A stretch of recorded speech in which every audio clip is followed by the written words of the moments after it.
Las estadísticas lo dicen. América Latina es la región más asesina del mundo. La mortalidad de los jóvenes es hoy impresionante en nuestro país. Es un crimen los estados aceptar eso como una realidad. Nosotros estamos perdiendo generaciones de jóvenes, sea en Brasil, sea en Latinoamérica, sea en Centroamérica, en los países de Centroamérica, sea en el Caribe. Una vida dedicada a la lucha por la democracia.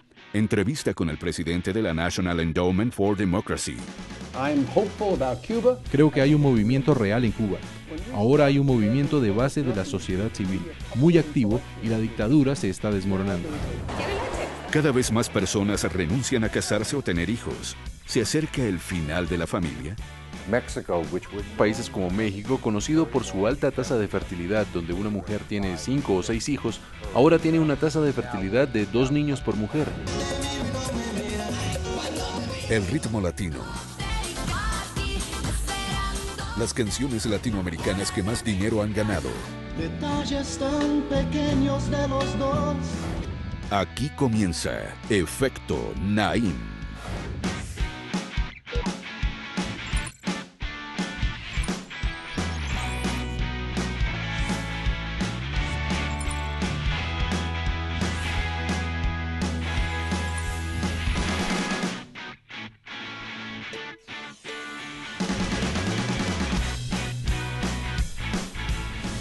Bienvenidos, soy Moisés Naim desde Washington. Encantado de estar de nuevo con ustedes.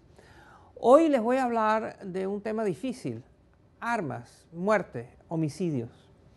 En Estados Unidos cada cierto tiempo hay una tragedia, una de esas matanzas que estremecen al país y estremecen al mundo. La más reciente ocurrió en una escuelita de Connecticut, donde han muerto asesinados 20 niños y niñas pequeños y 6 adultos. Y en Estados Unidos el patrón siempre es el mismo.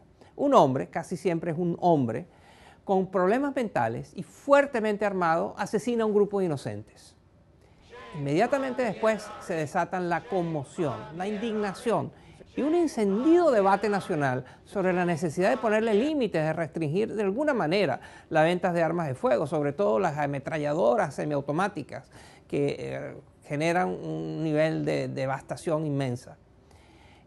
Y hasta ahí queda todo.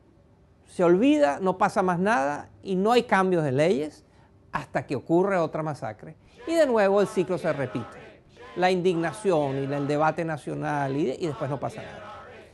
Es posible, sin embargo, que esta última tragedia en Connecticut marque la diferencia. Es que el horror que ha provocado este episodio de ver esos niños así, muertos, asesinados, puede ser que eso impulse las reformas para limitar el acceso a las armas. La única buena noticia que tiene todo esto es que al menos la sociedad estadounidense, cuando pasen estas cosas, no ha perdido la capacidad de indignarse. Esta indignación, esta conmoción, en cambio, no parece suceder en la región más asesina del mundo, América Latina. En América Latina, la gran mayoría de la población parece haberse acostumbrado o resignado, quizás es más justo decir, a coexistir con el asesinato. Demasiada gente, demasiados líderes han perdido la capacidad de imaginar una realidad donde el asesinato no forma parte de la vida cotidiana. Miren este informe de Begoña Cortina, la corresponsal en Washington de Efecto Naim.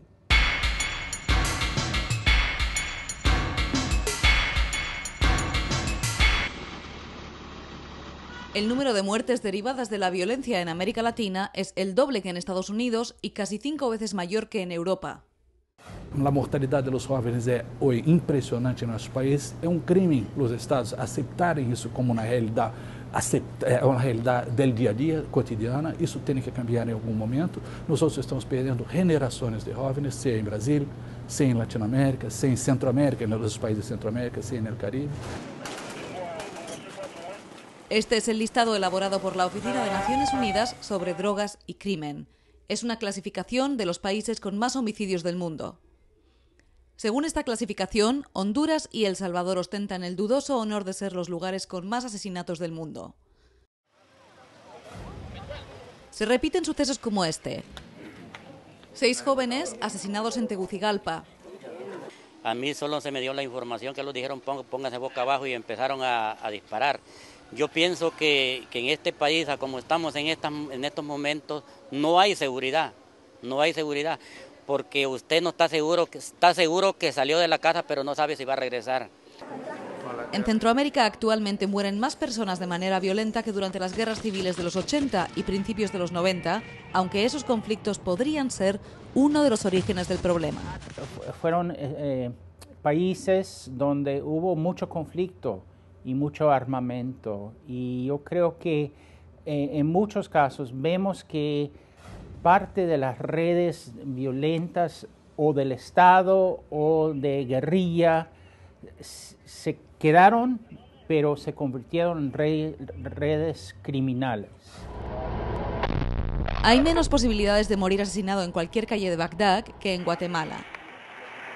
A Enrique Castillo Medrano, alcalde de una pequeña localidad guatemalteca, lo mataron a quemarropa mientras esperaba su turno en el peluquero. La violencia ha recrudecido. Las personas que hicieron este crimen realmente son gentes profesionales y se ve.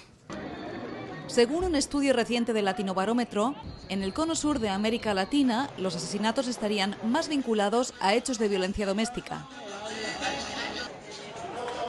En las ciudades brasileñas hay una violencia rampante. Allí, más de 3.000 personas mueren violentamente cada mes. La violência está localizada em alguns pontos e migra, passa de um ponto ao outro, à medida em que a ação governamental se hace presente em um determinado ponto.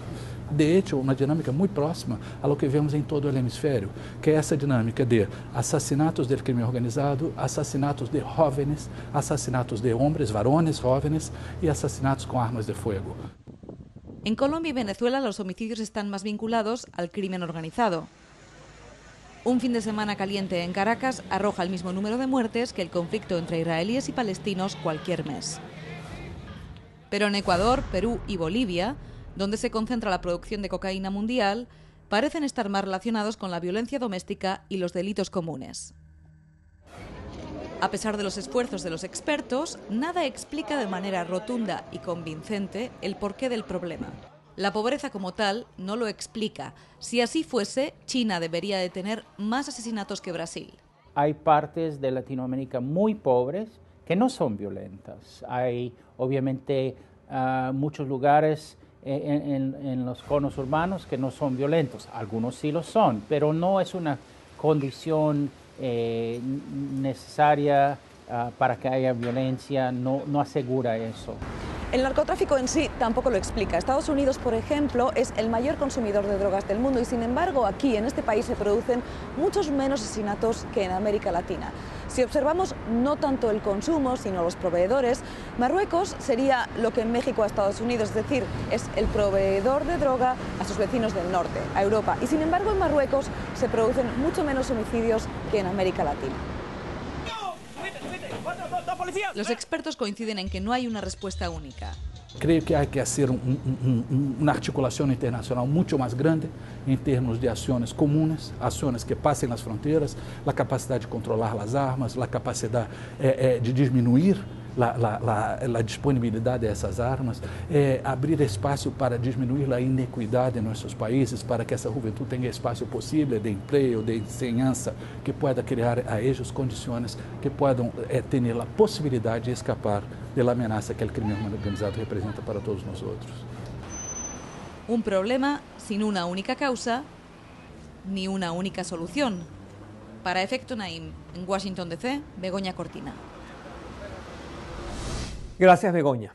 Esperemos que América Latina pronto decida terminar su coexistencia pacífica con el asesinato. No hay por qué vivir así. Se puede, se debe hacer algo para entender mejor qué pasa, por qué en América Latina hay tantos asesinatos y lanzar una gran iniciativa destinada a reducir los índices de homicidio. No hay otra prioridad más urgente, ni seguramente más complicada y difícil de lograr que esta. Pero este objetivo no solo le compete a los gobiernos o a los políticos, requiere la movilización de toda la sociedad. Ojalá pronto empiece esta movilización y acabar con esta tolerancia con la muerte. Y después de la pausa les voy a presentar a alguien muy interesante. Voy a conversar con el presidente de una fundación que siempre ha estado a la vanguardia en la lucha por la democracia en el mundo, enfrentando las tiranías. No se vayan, volvemos enseguida. Más adelante. Fui a visitar la estación de radio, que estaba toda destrozada porque la habían asaltado, y me sacó al aire en su programa y me dijo: gracias por la ayuda que nos han prestado en nuestra lucha contra la dictadura.